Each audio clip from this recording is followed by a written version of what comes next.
أعوذ بالله من الشيطان الرجيم. بسم الله الرحمن الرحيم. الحمد لله رب العالمين الرحمن الرحيم مالك يوم الدين إياك نعبد وإياك نستعين اهدنا الصراط المستقيم صراط الذين أنعمت عليهم غير المغضوب عليهم ولا الضالين.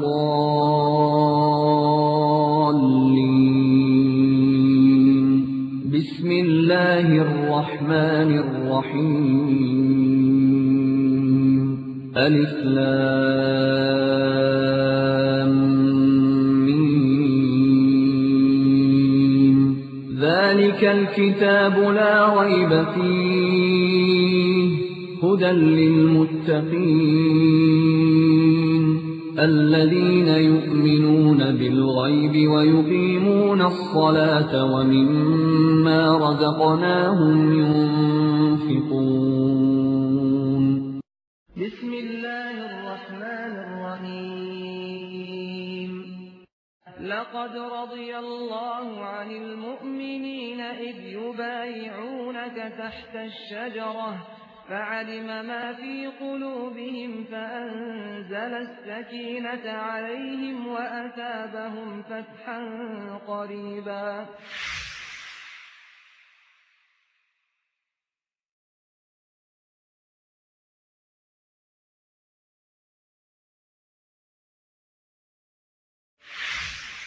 سیدنا عثمان کے نام پر اپنے بیٹوں کے نام رکھنے والوں، سیدنا عثمان کے ایمان جیسا ایمان بھی تو بناؤ کہ نبی بات پھر کائنات میں کسی بات اس نبی بات سے ٹکرا دے، دنیا کے ہر بندے کی بات کو ٹھوکر مار دو، محمد کی بات کو سینے سے لگا دو.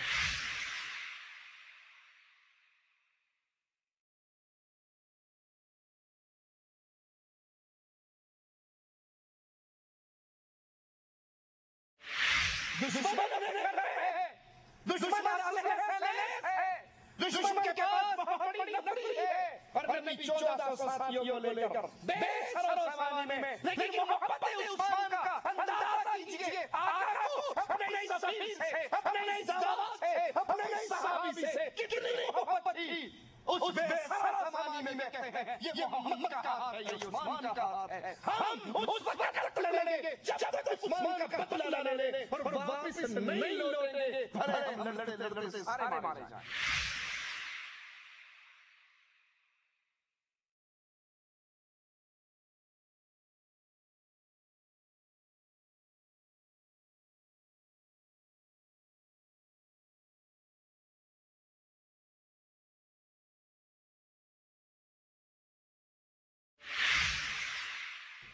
کیونکہ کافر ہے تو کرتا ہے شمشیر پہ بھروسہ، مومن ہے تو دل لڑتا ہے سپاہی.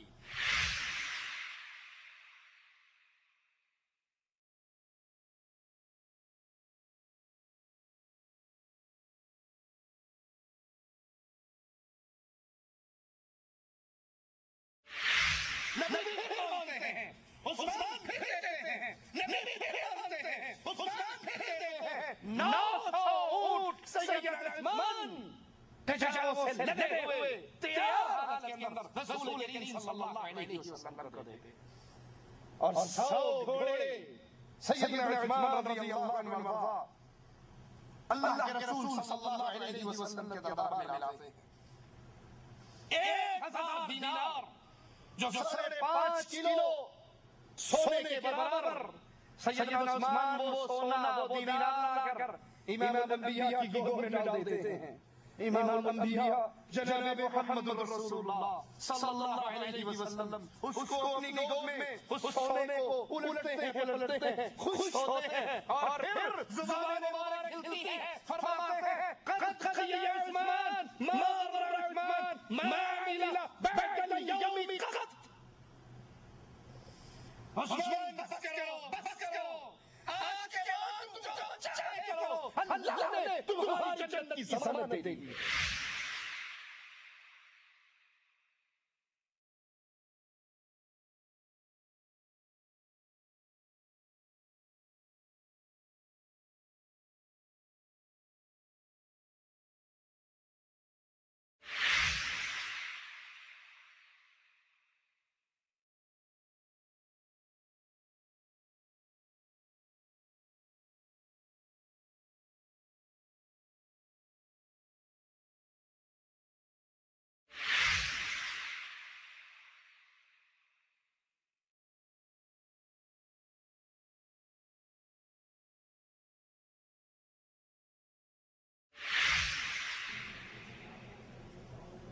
إن الحمد لله نحمده ونستعينه ونستغفره ونعوذ بالله من شرور أنفسنا ومن سيئات أعمالنا من يهده الله فلا مضل له ومن يضلل فلا هادي له أشهد أن لا إله إلا الله وحده لا شريك له وأشهد أن محمدا عبده ورسوله أما بعد فإن خير الحديث كتاب الله وخير الهدي هدي محمد صلى الله عليه وسلم وشر الأمور محدثاتها وكل محدثة بدعة وكل بدعة ضلالة وكل ضلالة في النار أعوذ بالله من الشيطان الرجيم بسم الله الرحمن الرحيم لقد رضي الله عن المؤمنين إذ يبايعونك تحت الشجرة فعلم ما في قلوبهم فأنزل السكينة عليهم وأثابهم فتحا قريبا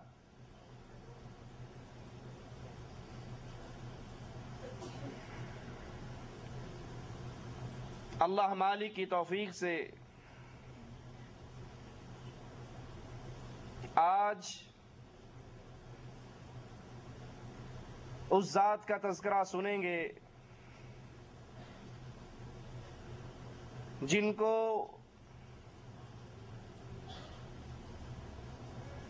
امام الانبیاء امام اعظم محمد الرسول اللہ صلی اللہ علیہ وسلم کی دو بیٹیوں سے نکاح کرنے کا شرف حاصل ہوا۔ ان کا نام عثمان، کنیت ابو عبداللہ، لقب ذی النورین، دو نوروں والے، رسول کریم صلی اللہ علیہ وسلم کے ان 10 خوش نصیب ساتھیوں میں آپ کا شمار جن کو اللہ کے حبیب علیہ الصلاۃ والسلام نے اس دنیا میں رہتے ہوئے جنت کی خوشخبری عطا کی۔ آپ چلتے اس دنیا پر تھے، رہتے اس دنیا پر تھے، اور اللہ کے نبی علیہ الصلاۃ والسلام نے اللہ کی جنت کی خوشخبری آپ کو عطا کر دی تھی۔ مسلمانوں کے تیسرے خلیفہ راشد، اور یہ ابو بکر صدیق رضی اللہ عنہ وارضاہ کے قریبی دوستوں میں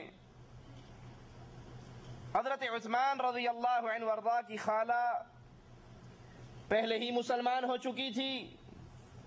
ایک دن اپنی خالہ کے گھر جاتے ہیں، خالہ ان کو دین اسلام کی دعوت دیتی ہیں اور کہتی ہیں بھانجے وہ دین جو محمد صلی اللہ علیہ وسلم لے کر آئے ہیں وہ دین حق ہے، نجات اور بہتری اسی میں ہے کہ تو بھی اس دین کو قبول کر لے۔ حضرت عثمان خالہ کی باتوں سے متاثر ہوتے ہیں، پھر حضرت ابو بکر صدیق رضی اللہ عنہ وارضاہ سے ملاقات ہوتی ہے اور اس ملاقات پہ اپنی خالہ کی باتوں کو دہراتے ہیں۔ تو ابو بکر صدیق رضی اللہ عنہ وارضاہ فرماتے ہیں اللہ کی قسم عثمان تیری خالہ نے جو کہا ہے حق کہا ہے۔ حضرت عثمان رضی اللہ عنہ وارضاہ ان کا دل اسلام کے لیے کھل جاتا ہے، رسول کریم صلی اللہ علیہ وسلم کے پاس تشریف لاتے ہیں، لا الہ الا اللہ کے اقرار کرتے ہوئے اپنا ہاتھ جناب محمد کریم صلی اللہ علیہ وسلم کے ہاتھوں میں دے دیتے ہیں۔ آپ کے چچا کو پتہ لگتا ہے کہ عثمان رضی اللہ عنہ وارضاہ اہل ایمان کی صف میں شامل ہو گئے، محمد کریم صلی اللہ علیہ وسلم کے ساتھیوں میں شامل ہو گئے۔ وہ آپ کو رسیوں میں جکڑتے ہیں، شدید عذاب اور مصیبتوں میں مبتلا کرتے ہیں، ان کے ظلم کا سلسلہ جاری رہتا ہے، لیکن سیدنا عثمان، میرے ماں باپ قربان ہو جائیں آپ کے قدموں پر، استقامت کا پہاڑ، کہتے ہیں چچا میں نے سوچ اور سمجھ کر لا الہ الا اللہ پڑھا ہے، آپ جو کر سکتے ہیں کر گزریں۔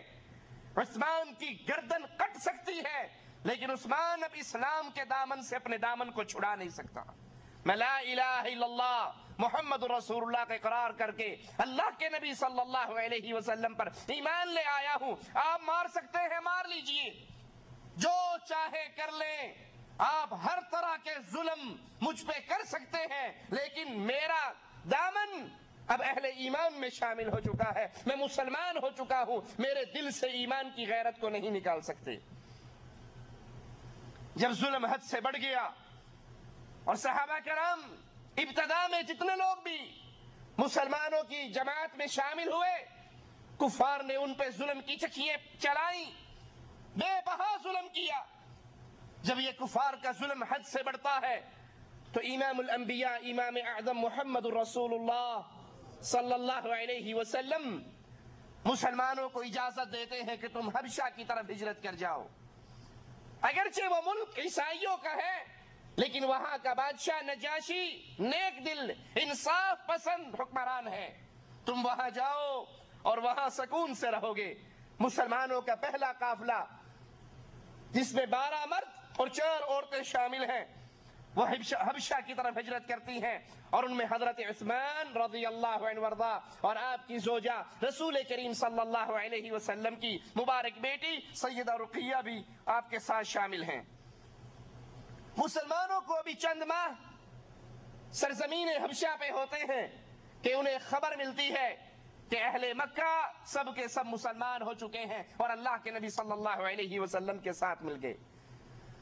ان مسلمانوں کو بڑی خوشی ہوئی اور اس خوشی میں واپس سرزمین مکہ پر آ جاتے ہیں، لیکن جب مکہ پہنچتے ہیں تو پتہ لگتا ہے جو یہ خبر ملی تھی یہ جھوٹ کی خبر تھی، اس میں کوئی حقیقت نہیں۔ کفار نے پھر مسلمانوں پر ظلم و ستم شروع کیا، اور 1 سال کے بعد رسول کریم صلی اللہ علیہ وسلم نے اگلے سال پھر مسلمانوں کو ہدایت کی کہ تم ہجرت کرتے ہوئے اس شہر کو چھوڑ کر دوبارہ حبشہ کی طرف چلے جاؤ۔ 102 مسلمان مرد اور عورت دوبارہ ہجرت کرتے ہیں، اور اس ہجرت کے اندر بھی سیدنا عثمان اور آپ کی زوجہ محترمہ آپ کے ساتھ ہیں۔ کفار مکہ کو بڑا دکھ ہوا کہ مسلمان امن سکون شانتی کے ساتھ حبشہ میں رہے، ان سے یہ برداشت نہ ہوا۔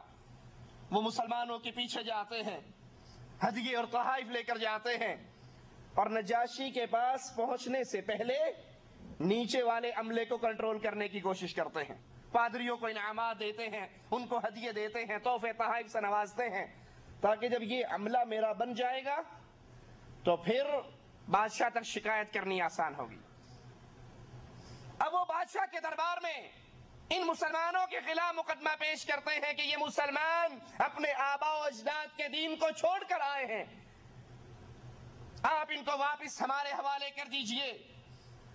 نجاشی مسلمانوں کو بلاتا ہے، ان سے صورتحال پوچھتا ہے، مسلمان جواب میں کہتے ہیں اے بادشاہ ہم شراب پیا کرتے تھے، ہم زنا کرتے تھے، ہم چوریاں کرتے تھے، ہم ڈاکے ڈالتے تھے، ہمارے اندر ساری برائیاں تھی، یہاں تک کہ اللہ عز و جل نے اپنے ایک بندے کو رسول بنا کر ہماری طرف بھیجا جس نے ہمیں برے کاموں سے روکا، ہمدردی کا سبق دیا، لوگوں کے حقوق پامال کرنے سے ہمیں روکا، ہم ساری بری عادتوں کو چھوڑ کر اللہ کے نبی پر ایمان لے آئے۔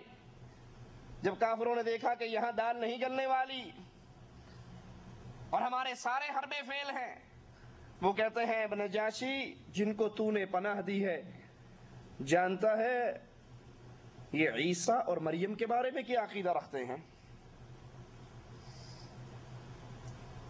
نجاشی مسلمانوں کو بلا کر پوچھتا ہے تمہارا مریم علیہ السلام کے بارے میں کیا عقیدہ ہے؟ اب سوچئے یہاں پر منظر کتنا خطیر ہے، موقع کتنا خطرناک ہے۔ مسلمان بھاگ کر اس عیسائی بادشاہ کے سامنے پناہ لینے کے لیے آئے، اور وہ دکھتی ہوئی رگ اس پر کفار مکہ نے ہاتھ رکھا ہے، کہ مسلمان عیسیٰ کو اللہ کا بیٹا نہیں جانتے، تثلیث کے قائل نہیں ہیں، تین الہوں کے قائل نہیں ہیں، یہ تو مریم کو اللہ کی بندی جانتے ہیں، عیسیٰ کو اللہ کا بندہ جانتے ہیں۔ جب یہ عقیدہ اس نجاشی کے سامنے پیش ہوگا تو یہ ضرور غصے میں آ کر ان کو ہمارے حوالے کر دے گا، لیکن قربان جائیے محمد کریم صلی اللہ علیہ وسلم کے تیار کردہ ان اصحاب پر۔ جب بادشاہ پوچھتا ہے تم مریم کے بارے میں کیا کہتے ہو، تو اللہ کے نبی صلی اللہ علیہ وسلم کے اصحاب کے اس گروہ میں سے ایک صحابی کھڑے ہو کر قرآن پاک کی آیات کی تلاوت کرتا ہے اور قرآن حکیم کی روشنی میں حضرت مریم علیہ السلام کا مقام بیان کرتا ہے۔ نجاشی زمین سے ایک تنکا اٹھاتا ہے اور کہتا ہے اللہ کی قسم تم نے مریم کی جو شان بیان کی ہے اس تنکے کے برابر بھی اس میں تم نے کمی نہیں کی، یہی اس کی حقیقت ہے جو تم نے بیان کی ہے۔ اور کفار وہاں سے نامراد لوٹتے ہیں۔ مسلمان کچھ عرصے کے بعد پھر واپس آ جاتے ہیں اور پھر تیسری مرتبہ رسول کریم صلی اللہ علیہ وسلم کے صحابہ جب مدینے کی طرف ہجرت کرتے ہیں تو سیدنا عثمان رضی اللہ عنہ وارضا اس تیسری ہجرت کے اندر بھی مسلمانوں کے ساتھ ہیں، آپ کی بیوی رقیہ آپ کے ساتھ ہے اور آپ کا بیٹا عبداللہ آپ کے ساتھ ہے۔ تیسری ہجرت کا شرف پاتے ہیں۔ ابھی مدینہ کے اندر مسلمانوں کو گئے ہوئے 2 سال کا وقفہ ہوتا ہے، عرصہ گزرتا ہے کہ بدر کا معرکہ پیش آ جاتا ہے اور صحابہ تیاری کر رہے ہیں میدان جنگ میں جانے کے لیے، اور اللہ کے نبی صلی اللہ علیہ وسلم کی بیٹی حضرت عثمان کی زوجہ حضرت رقیہ رضی اللہ تعالی عنہا بیمار ہو جاتی ہیں۔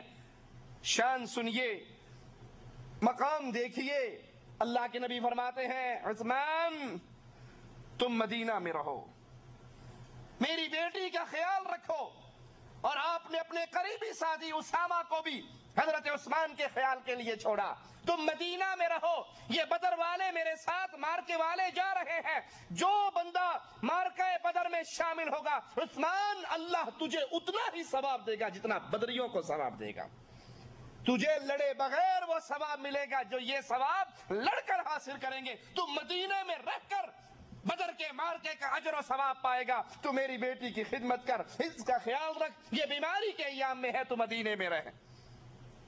غزوہ بدر کے اندر مسلمانوں کو مالک فتح عطا فرماتا ہے، اور جہاں ہی مسلمانوں کو فتح نصیب ہوتی ہے اسی رات سیدہ رقیہ رضی اللہ تعالی عنہا بیماری کی شدت بڑھتی ہے، فوت ہو کر یہ جہان چھوڑ کر اپنے اللہ کے پاس چلے جاتی ہے۔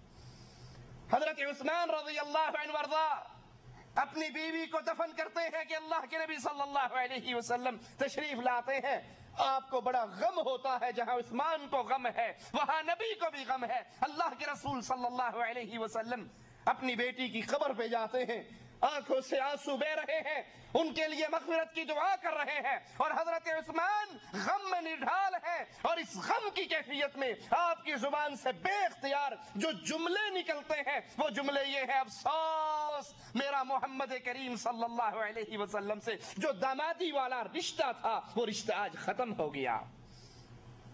بیوی کی وفات کا غم اپنی جگہ پر، لیکن اس سے بڑا غم یہ ہے کہ آج سے پہلے لوگ کہا کرتے تھے یہ عثمان داماد رسول ہے صلی اللہ علیہ وسلم، وہ جو میرا ایک رشتہ تھا نبی سے، نبوت والا رشتہ تو تھا ہی، کلمہ پڑھ کے میں آپ کے ساتھیوں میں شامل تو ہو گیا، لیکن میرا آپ سے رشتہ سسر کا تھا، دامادی کا رشتہ تھا، آج وہ رشتہ ختم ہو گیا۔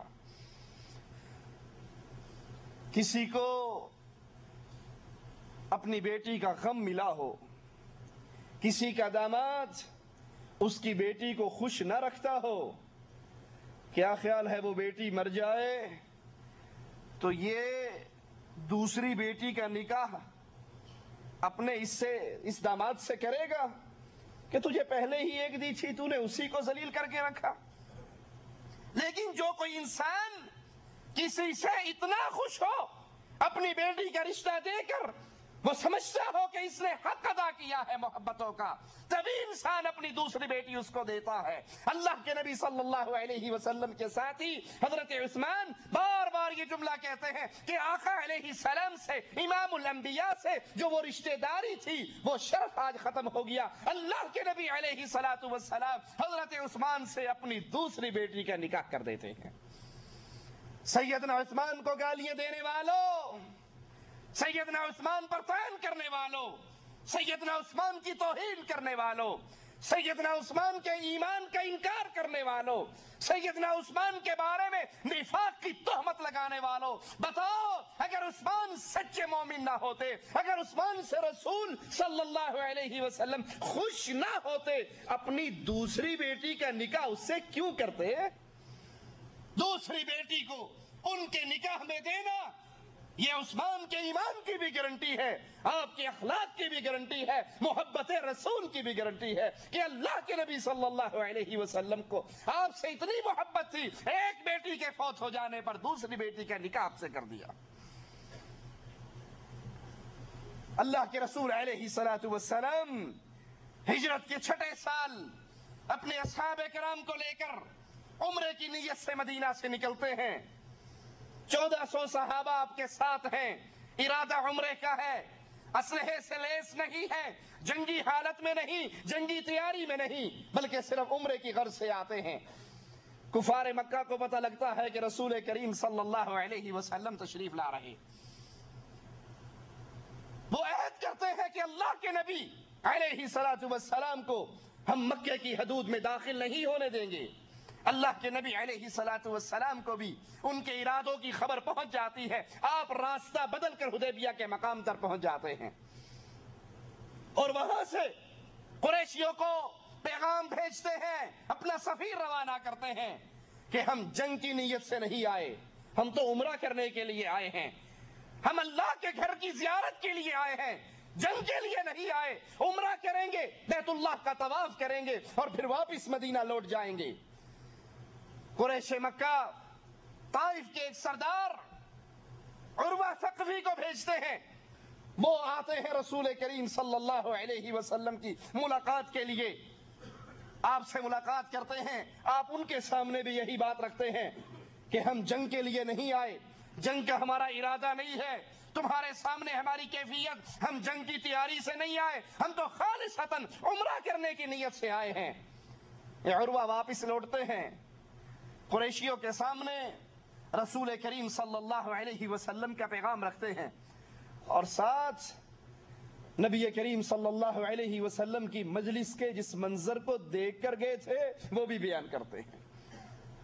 نبی وضو کرتے علیہ السلام، میرے نبی کے صحابہ آپ سے محبت کرنے والے، وہ اتنی محبت کرتے، وہ پانی جو آقا کے جسم اطہر کو لگ کر نیچے گرتا، اس کو کوئی نیچے نہ گرنے دیتا بلکہ پہلے ہی اپنے ہاتھوں پہ لے لیتا، اور اگر کسی کے ہاتھ میں پانی کے قطرے نہ آتے وہ اپنے ساتھی کے گیلے ہاتھ پر اپنا ہاتھ لگا لیتا۔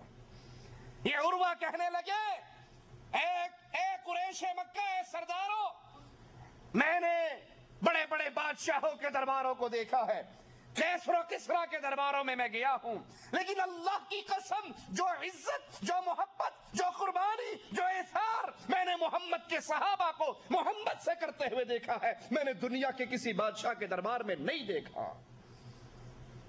تم جنگ سے باز آ جاؤ اور محمد کریم صلی اللہ علیہ وسلم سے صلح کر لو۔ قریش نہ مانے، آقا علیہ السلام نے ایک اور سفیر کو بھیجا، قریش نے ان کے ساتھ برا سلوک کیا اور واپس لوٹایا۔ پھر رسول کریم صلی اللہ علیہ وسلم کی نگاہ انتخاب محمد کریم صلی اللہ علیہ وسلم کی نظر اپنے پیارے ساتھی عثمان رضی اللہ عنہ وارضاہ پر پڑی۔ سیدنا عثمان کا بڑا مقام تھا اہل مکہ کے ہاں۔ حضرت عثمان جاتے ہیں، اہل مکہ سے کہتے ہیں، مکہ والو، میں اور میرا حبیب، میرے امام اور میرے قائد اور میرے نبی، ہماری جماعت اپنے نبی کے ساتھ صرف عمرے کی نیت سے آئی ہے، جنگ کرنے کی غرض سے نہیں آئی، ہمیں عمرہ کرنے دو اور ہم لوٹ جائیں گے۔ کفار مکہ نے کہا، اے عثمان، ہم تجھے اجازت دیتے ہیں، بیت اللہ خالی ہے، جاؤ طواف کرو، حجر اسود کو چومو، عمرہ ادا کرو، تمہیں کوئی نہیں روکے گا، تم جاؤ، تمہیں اجازت ہے، جاؤ عمرہ کر لو۔ اے عثمان تیری عظمتوں پہ قربان، تیری محبت رسول پہ قربان۔ ہم بھی محبت رسول کے دعوے دار، چہرے پہ داڑھی آ جائے اور بیگم ناراض ہو جائے تو نبی کی سنت کو شیو کر کے بیوی کو راضی کر لیتے ہیں۔ نبی کی بات ماں کی بات سے ٹکرا جائے، ماں کی بات کو سینے سے لگا دیتے ہیں، حدیث رسول کو پشت کے پیچھے پھینک دیتے ہیں۔ اجی مولوی صاحب بات تو ٹھیک ہے، لیکن آج تو شادی ہے نا میری، آج تو امی کی بات چلے گی، امی نے کہا ہے ڈھول بجیں گے تو بجیں گے، آج شادی ہے، آج حدیث کی بات نہ کرو، قرآن کی بات نہ کرو۔ بیت اللہ خالی ہے، سامنے موجود ہے، عثمان مکہ میں ہے اور اجازت مل رہی ہے، جاؤ بیت اللہ کا طواف کر لو، جاؤ عمرہ ادا کر لو۔ کہتے ہیں اللہ کی قسم میں اپنے نبی کے بغیر اللہ کے گھر کا عمرہ نہیں، بیت اللہ کا طواف نہیں کروں گا، حجر اسود کو نہیں چوموں گا، سعی نہیں کروں گا اگر تم میرے آقا کو اجازت نہیں دیتے۔ یہ کیسے ہو سکتا ہے؟ میں اور میرے نبی مدینے سے اکٹھے چلے عمرے کی نیت پہ، نبی اس سعادت سے محروم رہے اور عثمان عمرہ کر کے جائے۔ عثمان بھی عمرہ تب کرے گا جب محمد رسول اللہ کریں گے صلی اللہ علیہ وسلم۔ سیدنا عثمان کے نام پر اپنے بیٹوں کے نام رکھنے والوں، سیدنا عثمان کے ایمان جیسا ایمان بھی تو بناؤ کہ نبی کی بات، پھر کائنات میں کسی کی بات اس نبی کی بات سے ٹکرا جائے، دنیا کے ہر بندے کی بات کو ٹھوکر مار دو، محمد کی بات کو سینے سے لگا لو۔ بیت اللہ موجود ہے، اجازت نامہ موجود ہے، کہتے ہیں عثمان واپس لوٹ جائے گا، بیت اللہ تیرا طواف تب کروں گا جب محمد میرے ساتھ ہوں گے صلی اللہ علیہ وسلم۔ کفار کو بڑا طیش آیا، اپنے نبی سے اتنی محبت، ہم بیت اللہ کے طواف کی اجازت دے رہے اور یہ کہتے ہیں نبی کے بغیر نہیں کروں گا۔ کفار مکہ سیدنا عثمان کو مکہ میں ہی روک لیتے ہیں، مسلمانوں تک خبر پہنچ جاتی ہے سیدنا عثمان رضی اللہ عنہ وارضاہ شہید کر دیے گئے۔ مسلمان شدید غصے میں آتے ہیں، غصے میں آ کر عثمان کے خون کا انتقام لینے کے لیے تیار ہو جاتے ہیں۔ خبر کہاں مشہور ہوئی؟ حدیبیہ کے مقام پر کہ عثمان شہید ہو گئے، اور بیت اللہ کتنی دور ہے؟ چند کلومیٹر کے فاصلے پر۔ اللہ کے نبی صلی اللہ علیہ وسلم مکہ سے 1400 ساتھیوں کو لے کر عمرہ کرنے کے لیے نکلے تھے نا۔ یہ دعویٰ کرنے والوں، ہمارے پیروں کو پورا علم غیب ہے، بزرگوں کو علم غیب ہے، نبی کو علم غیب ہے۔ جب نبی کو علم غیب ہے تو پھر یہ عمرے کا سفر کیوں ہوا؟ اگر آپ کے اس دعوے کو مان لیا جائے کہ اولیاء کو علم غیب ہوتا ہے، اولیاء کے سردار محمد کے صحابہ ہیں صلی اللہ علیہ وسلم، یہ نبی کے صحابہ مدینے سے کیوں نکلے؟ اگر اولیاء کو علم غیب نے تو پہلے پتہ اللہ کے نبی راستے میں سے ہی واپس آنا ہے، جانے کا کیا فائدہ ہے؟ عمرہ تو ہم کر ہی نہیں سکیں گے۔ نبی کیوں نکلے؟ عثمان کو کیوں بھیجا؟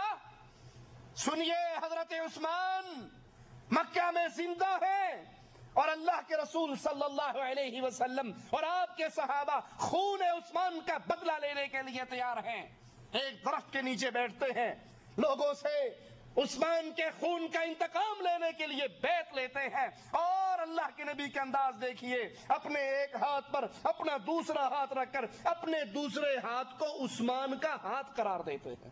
یہ میرا ہاتھ ہے، یہ عثمان کا ہاتھ ہے، یہ ابو بکر کا ہاتھ ہے، یہ عمر کا ہاتھ ہے، یہ علی کا ہاتھ ہے۔ 1400 صحابہ آقا علیہ السلام کے ہاتھ پر جنگ کی تیاری، حالانکہ جنگ کرنے کے لیے نہیں آئے، گھوڑے پاس نہیں، اسلحہ پاس نہیں، جنگ کی تیاری نہیں، ساز و سامان نہیں، اور مقابلے پر جن سے جنگ کرنی ہے وہ اپنے گھر میں موجود ہے، دشمن اپنے گھر میں ہے، دشمن اسلحے سے لیس ہے، دشمن کے پاس بہت بڑی نفری ہے، اور نبی 1400 ساتھیوں کو لے کر بے سر و سامانی میں، لیکن محبت عثمان کا اندازہ کیجئے، آقا کو اپنے اس سفیر سے، اپنے اس داماد سے، اپنے اس صحابی سے کتنی محبت تھی۔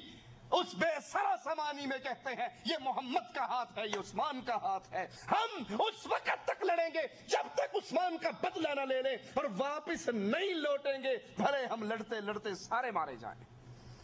درخت کے نیچے آقا علیہ السلام 1400 صحابہ سے بیعت لے رہے کہ آسمان والا قرآن نازل فرما دیتا ہے، اللہ کے رسول علیہ السلام پر قرآن حکیم کی یہ آیات نازل ہو جاتی ہیں، لقد رضی اللہ، یہ کہنے والوں کہ یہ 4 ہی مومن تھے، باقی کوئی بھی مومن نہیں تھا ان میں سے، یہ 1400 ہیں اور 1400 بے سر و سامانی کے اندر جنگ کی تیاری کر چکے ہیں، مرنے کی بیعت ہو چکی ہے، کیونکہ کافر ہے تو کرتا ہے شمشیر پہ بھروسہ، مومن ہے تو بے تیغ بھی لڑتا ہے سپاہی۔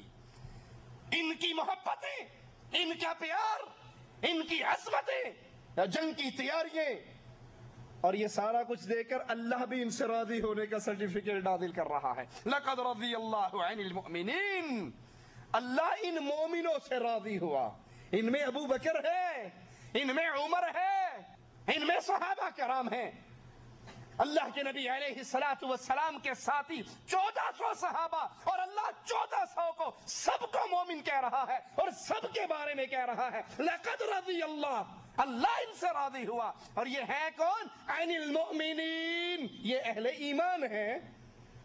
تمہارے اس دعوے کی کیا حقیقت ہے کہ صرف 3 یا 4 یا 7 مومن تھے، باقی سارے نعوذ باللہ منافقین کا ٹولہ تھا؟ لقد رضی اللہ عن المؤمنین اذ یبایعونک تحت الشجرہ، جب تیرے ہاتھ پر اے نبی یہ درخت کے نیچے بیٹھے بیعت کر رہے تھے، اللہ تجھ سے بھی راضی اور ان سب سے راضی۔ اگر اللہ کے نبی کو علم غیب تھا تو قرآن کی اس آیت کے بارے میں کیا کہو گے؟ نبی کی اس بیعت لینے کو کیا کہو گے؟ اللہ کے لیے سوچنا، اللہ کے لیے اس عقل کو استعمال کرنا، مذہبی تعصب سے باہر نکلتے ہوئے، پیروں کی اندھی تقلید کے تعصب سے باہر نکلتے ہوئے اگر یہ مان لیا جائے رسول اللہ صلی اللہ علیہ وسلم کو علم غیب تھا، تو پھر نعوذ باللہ یہ جو بیعت رضوان جو ہو رہی تھی، کیا یہ ڈرامہ تھا؟ یہ کوئی فلم کا سین کیا تھا؟ یہ نبی کو حقیقت معلوم تھی، پھر بیعت کس بات کی؟ آسمان سے وحی کس بات کی؟ ادھر بیعت ہو رہی ہے، مسلمان بھرپور جنگ کی تیاری کر رہے ہیں، ادھر سیدنا عثمان رضی اللہ عنہ وارضا صحیح سلامت رسول اللہ صلی اللہ علیہ وسلم کے پاس پہنچ جاتے، لیکن کفار کو مسلمانوں کے جذبہ جہاد کی خبر ملتی ہے کہ یہ تو بے سر و سامانی کے اندر بھی لڑنے مرنے کے لیے تیار ہو گئے، تو مجبوراً کفار مسلمانوں کے ساتھ چند شرائط پر صلح کے لیے تیار ہو جاتے۔ سیدنا عثمان رضی اللہ عنہ وارضا خیبر کی جنگ کے اندر بھی امام الانبیاء امام اعظم محمد رسول اللہ صلی اللہ علیہ وسلم کے ساتھ رہے، فتح مکہ کے موقع پر بھی نبی کے ساتھ رہے، اور تبوک کی جنگ کے اندر بھی سیدنا عثمان رضی اللہ عنہ وارضا رسول کریم کے ساتھ رہے۔ غزوہ تبوک سے واپسی پر میرے نبی کی دوسری بیٹی حضرت عثمان کی دوسری بیوی ام کلثوم چند دن بیمار رہ کر اللہ کو پیاری ہو جاتی ہے۔ ابو بکر صدیق رضی اللہ عنہ وارضا اور سیدنا عمر دونوں اپنی خلافت کے اندر، اپنے اہم معاملات کے اندر مشورے سیدنا عثمان رضی اللہ عنہ وارضا سے کرواتے۔ سیدنا ابو بکر اپنے فرامین سیدنا عثمان سے لکھوایا کرتے تھے۔ 12 ہجری میں سیدنا ابو بکر نے حج کے لیے جاتے وقت مدینے میں اپنا قائم مقام سیدنا عثمان رضی اللہ عنہ وارضا کو بنایا۔ سیدنا عمر نے سیدنا عثمان رضی اللہ عنہ وارضا کو مجلس شورا کا رکن مقرر کیا، اور شرعی فتوے جاری کرنے کی جن کو اجازت تھی ان میں حضرت عثمان رضی اللہ عنہ وارضا شامل تھے۔ اور یہ عثمان وہ عظیم ذات جس کو غنی کا لقب بھی ملا، مسلمانوں کی مدد میں بڑھ چڑھ کر حصہ لینے والے، مسلمانوں کی مدد میں اپنے مال کو پانی کی طرح خرچ کرنے والے۔ مسلمان جب مدینے میں پہنچے تو میٹھے پانی کا کنواں صرف ایک ہی تھا، اور اس کا مالک بھی یہودی تھا جو پیسوں سے پانی کو بیچا کرتا تھا۔ امام الانبیاء امام اعظم محمد الرسول اللہ صلی اللہ علیہ وسلم فرماتے ہیں، کون ہے یہ پانی کا کنواں مسلمانوں کو خرید کر دے دے، میں اس کو اللہ کی جنت دیتا ہوں، میں اس کی جنت کی گارنٹی دیتا ہوں جو یہ پانی کا کنواں مسلمانوں کے لیے وقف کر دے۔ سیدنا عثمان آہستہ سے اٹھتے ہیں، اس یہودی کے پاس جاتے ہیں، کہتے ہیں یہ کنواں مجھے بیچ دے۔ وہ کہنے لگا تیرا دماغ خراب ہے، میری ساری تجارت اسی پر ہے، پانی بیچ کے تو میں پروفٹ کماتا ہوں، اور اس سے اچھی تجارت اور کیا ہوگی، یہ بیچ دوں گا تو میرا کیا بنے گا؟ کہا تجھے اچھا سا اچھا ریٹ دوں گا۔ کہا نہیں، میں نہیں بیچنے کے لیے تیار۔ پھر جواب میں کہتے ہیں اچھا منہ مانگی قیمت لے لے، کیونکہ سودا اللہ کی جنت کا تھا، سودا اللہ کی جنت کا ہو، اور عثمان اس کو خریدنے سے پیچھے رہ جائے، دنیا کی آنکھ نے یہ منظر کبھی نہ دیکھا۔ کہا منہ مانگی قیمت لے لے۔ جب اتنی بڑی بات سنی پھر بھی تیار نہ ہوا۔ سیدنا عثمان نے کہا اچھا ایک اور حل نکالتے ہیں، یوں کرتے ہیں اس کنویں کو آدھا آدھا کر لیتے ہیں، آدھا کنواں مجھے دے دے، آدھا تو لے لے۔ کہا یہ کنواں کیسے آدھا ہوگا؟ کہا کنواں آدھا نہیں ہوگا، وقت آدھا ہو جائے گا، ایک دن پانی تو بیچا کر، ایک دن میرے ذمہ ہو جائے۔ یہودی کو یہ بات دل کو لگی، اس نے 12,000 درہم میں آدھا کنواں ایک دن سیدنا عثمان کو دے دیا، اور ایک دن اپنے پاس رکھ لیا۔ وہ بھی یہی سمجھتا ہوگا کہ میں بیچتا ہوں تو یہ بھی بیچے گا، تجارت کر رہا ہے۔ وہ سیرت عثمان کو کیا جانے، وہ شان عثمان کو کیا جانے۔ آدھا کنواں خرید کے اللہ کے نبی علیہ الصلوۃ والسلام کے پاس آئے، کہا آقا مسلمانوں میں اعلان کر دیجئے عثمان کی باری والے دن اتنا پانی بھر لیں کہ دوسرے دن ان کو پانی کی حاجت نہ رہے۔ اور آقا یہ اعلان صرف مسلمانوں میں نہیں، کفار میں بھی کر دیجئے، یہودیوں کو بھی اجازت دے دیجئے، جس کا جی چاہتا ہے عثمان والے دن عثمان کی باری میں مفت پانی لے جائے، عثمان ان سے کوئی پیسہ نہیں مانگتا۔ جب یہ سلسلہ چلا، یہودی اپنی باری میں خالی بیٹھا رہتا، جس نے پانی بھرنا پہلے دن ہی بھر کے لے گیا۔ پھر اس کو سمجھ آیا میں کتنا برا فیصلہ کر کے یہ آدھا کنواں بیچا، مزید 8,000 درہم سیدنا عثمان سے مانگ کر پورا کنواں وہ حضرت عثمان رضی اللہ عنہ کو دے دیتا ہے۔ اور سیدنا عثمان آتے ہیں آقا کے پاس، آقا آپ نے جنت کی بات کی تھی نا، یہ کنواں مجھے خرید کر دے، میں اس کو جنت کی گارنٹی دیتا ہوں۔ آقا عثمان کنواں مسلمانوں کے نبی کے حوالے کر رہا ہے اور آپ سے اللہ کی جنت کی گارنٹی مانگ رہا ہے۔ مدینہ کی مسجد جو دھرتی پر آخری نبی کے ہاتھ کی بنی ہوئی آخری مسجد، مسلمان تعداد میں بڑھے تو جگہ تنگ ہو گئی۔ امام الانبیاء امام اعظم محمد الرسول اللہ صلی اللہ علیہ وسلم نے فرمایا کون ہے یہ مسجد کے ساتھ والا پلاٹ زمین خرید کے مسجد میں شامل کر دے، جو مسجد کی یہ جگہ خرید کر دے گا میں اس کے لیے اللہ کی جنت کی گارنٹی دیتا ہوں۔ سیدنا عثمان اٹھے اور وہ زمین خرید کر امام الانبیاء کے حوالے کر دی اور محمد کریم صلی اللہ علیہ وسلم سے جنت کا ٹکٹ خود لے لیا۔ سیدنا عمر رضی اللہ عنہ وارضاہ کے دور میں قحط پڑا، ایک تاجر 1,000 اونٹ غلے سے لدے ہوئے مدینے میں لاتا ہے، سارا غلہ حضرت عثمان خرید لیتے۔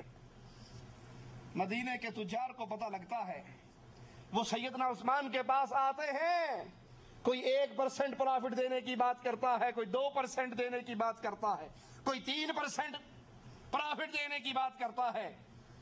سیدنا عثمان کہتے ہیں میں غلہ اس کو بیچوں گا جو 10% پرافٹ دے گا. وہ سارے تاجر واپس لوٹ کے کہ 10% کون دے گا تجھے, ہم نہیں خریدتے. وہ واپس جاتے ہیں. سیدنا عثمان سیدنا عمر کے پاس آ کر کہتے ہیں مومنوں میں اعلان کر دیجئے, مدینے میں اعلان کر دیجئے, جس کو جتنا غلہ چاہیے وہ عثمان سے فری لے جائے. وہ لوٹتے ہیں تاجر, عثمان تو نے تو کہا تھا میں غلہ 10% پر دوں گا اور اب تو فری بانٹ رہا ہے, مفت بانٹ رہا ہے.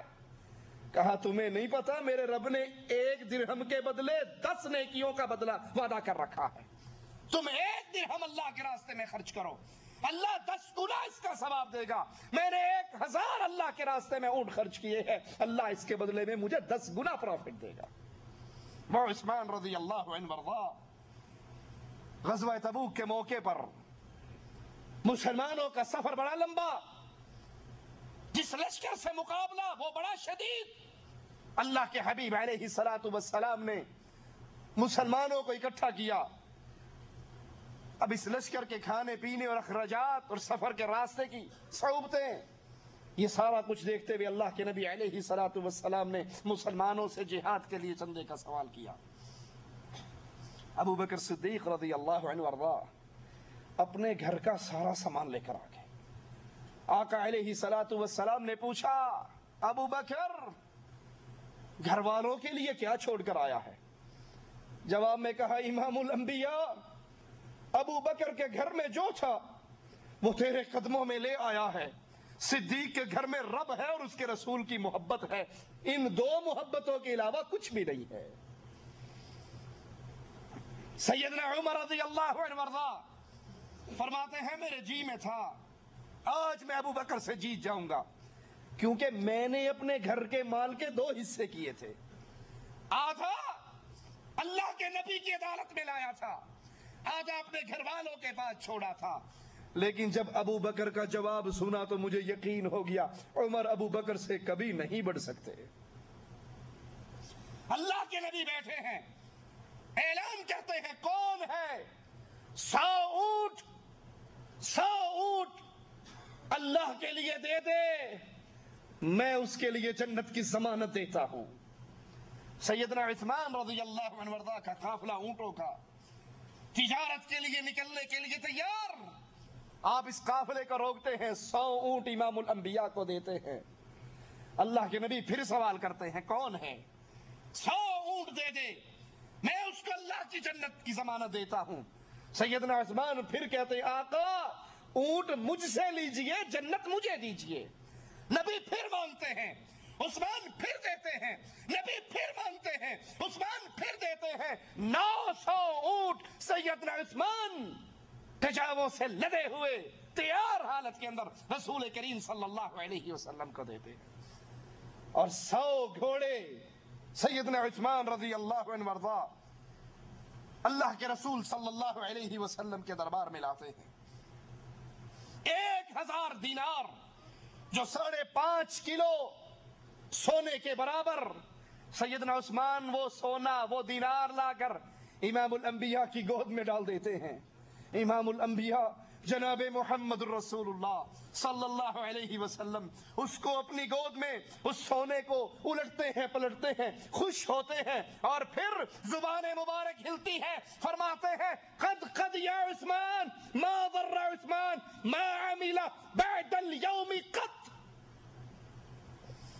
عثمان بس کرو, آج کے بعد تم جو چاہے کرو, اللہ نے تمہاری جنت کی ضمانت دے دی ہے, تمہاری جنت کا وعدہ کر لیا ہے. وہ عثمان رضی اللہ عنہ وارضا فرماتے ہیں جو چاہے کرے, ما عمل بعد اليوم قط, آج کے بعد عثمان جو چاہے کرے, اس سے اللہ کی جنت کے وعدے ہو چکے ہیں. رسول کریم صلی اللہ علیہ وسلم آپ کے گھر میں 4 دن سے کھانے کی کوئی چیز نہیں ہے, کھانا نہیں پکتا ہے, چولہے میں آگ نہیں جلتی ہے.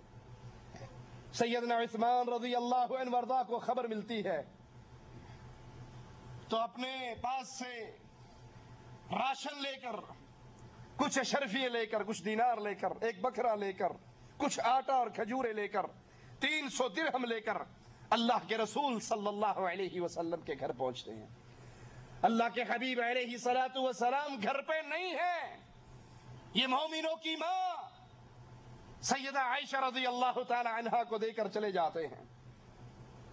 آقا علیہ الصلوۃ والسلام اپنے گھر میں لوٹتے ہیں، مومنوں کی ماں ماجرا بتاتی ہے، یا رسول اللہ صلی اللہ علیہ وسلم، عثمان آئے تھے، یہ آٹا، یہ کھجوریں، یہ 300 درہم، یہ جانور، یہ بکرا سیدنا عثمان دے کر گئے، اور پھر تھوڑی ہی دیر کے بعد بھونا ہوا گوشت اور کچھ روٹیاں بھی دے کر گئے۔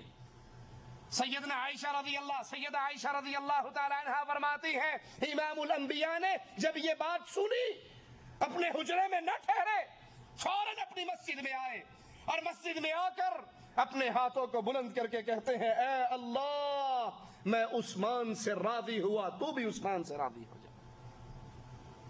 اے اللہ میں عثمان سے راضی، تو بھی عثمان سے راضی ہو جا۔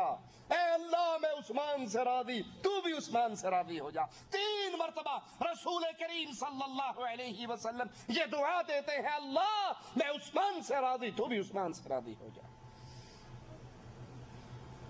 سیدنا عثمان کے ایمان کا انکار کرنے والوں، ان پہ تہمت لگانے والوں، ان کو گالیاں دینے والوں، یہ وہ ذات ہے کہ خلافت پر نہ بیٹھی تھی، خلافت نہ سنبھالی تھی، 5000 غلام، زر خرید غلام سیدنا عثمان رضی اللہ عنہ وارضاہ کے کاروبار کو چلانے والے ہوا کرتے تھے۔ آپ کے جانوروں کا لشکر مدینے میں نہ سماتا تھا، اور جب مسلمانوں کی ذمہ داری آپ کے کندھوں پہ پڑی، اپنا سارا مال اللہ کے راستے میں خرچ کر دیا۔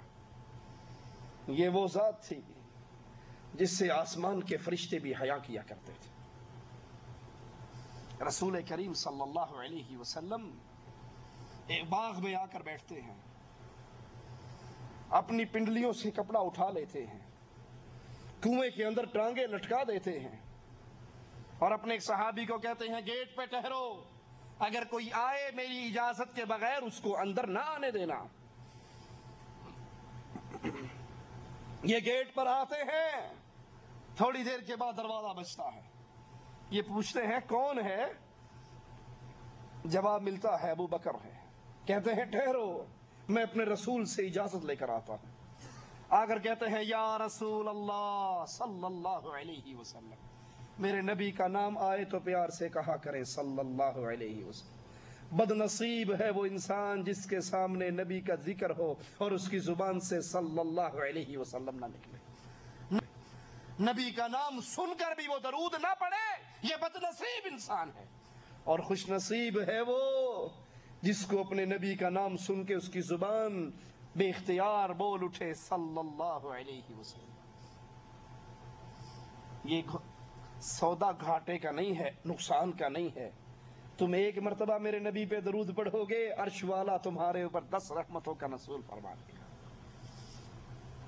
میرے نبی کے ایک صحابی نے کہا تھا، یا رسول اللہ صلی اللہ علیہ وسلم، میں نے اپنی دعا کے لیے کچھ وقت مقرر کر رکھا ہے، اس میں تھوڑی دیر آپ پہ درود پڑھتا ہوں، ایک حصہ درود پڑھتا ہوں، 3 حصے دعا مانگ لیتا ہوں۔ آپ نے کہا تھا میرے ساتھی، اگر تو درود زیادہ پڑھے گا تیرا ہی فائدہ ہے۔ اس نے کہا، یا رسول اللہ صلی اللہ علیہ وسلم، آئندہ 2 حصے درود پڑھ لیا کروں گا، 1 حصہ دعا مانگ لیا کروں گا۔ آقا علیہ الصلوۃ والسلام نے فرمایا، بہتر ہے، لیکن اگر تو درود اور زیادہ پڑھے گا فائدہ تیرا ہے۔ پیچھے کچھ بچا تھا، 2 حصے تو پہلے اس نے درود کے کر لیے تھے۔ کہنے لگا، یا رسول اللہ صلی اللہ علیہ وسلم، آج کے بعد دعا نہیں مانگا کروں گا، دعا کا مقرر کردہ سارا وقت آپ پہ درود پڑھتے ہوئے گزار دوں گا۔ آقا علیہ الصلوۃ والسلام نے فرمایا، اگر تو ایسا کرے گا تیری دعائیں بغیر مانگے اللہ پوری کر دیا کرے گا۔ جو تو نے مانگنا ہے جو تو نے ڈیمانڈ کرنی ہے، جو تو نے سوال کرنا ہے، جو تو نے جھولی پھیلانی ہے، اللہم ربنا کی صدائیں لگا کر جو کچھ تو نے مانگنا ہے، اگر تو دعا کا سارا وقت محمد کریم پہ درود پڑھتے ہوئے گزار دے گا تو پھر گارنٹی سن لے امام الانبیاء سے، تیری مانگے بغیر ساری پوری ہو جایا کریں گی اور تیرے نامہ اعمال میں گناہ بھی باقی نہیں رہیں گے۔ کہتے ہیں اے اللہ کے حبیب علیہ الصلوۃ والسلام، دروازے پر ابو بکر ہیں،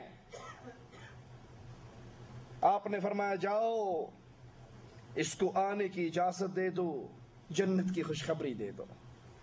یہ آتے ہیں، ابو بکر کو اندر آنے کی اجازت دیتے ہیں اور کہتے ہیں تجھے مبارک ہو، تیرے آقا نے تجھے جنت کی خوشخبری بھی دی ہے۔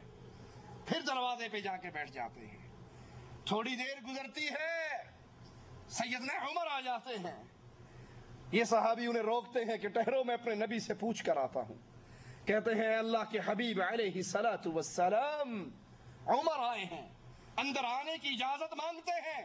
آپ نے کہا اندر آنے کی اجازت بھی دو، جنت کی خوشخبری بھی دو۔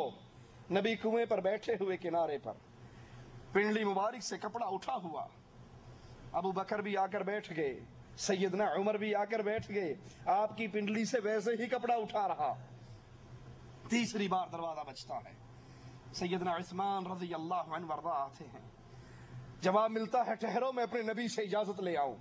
کہتے ہیں یا رسول اللہ صلی اللہ علیہ وسلم، سیدنا عثمان آئے ہیں، اندر آنے کی اجازت مانگ رہے ہیں۔ جواب ملتا ہے جاؤ عثمان کو اندر آنے کی اجازت بھی دے دو، رب کی جنت کی خوشخبری بھی دے دو۔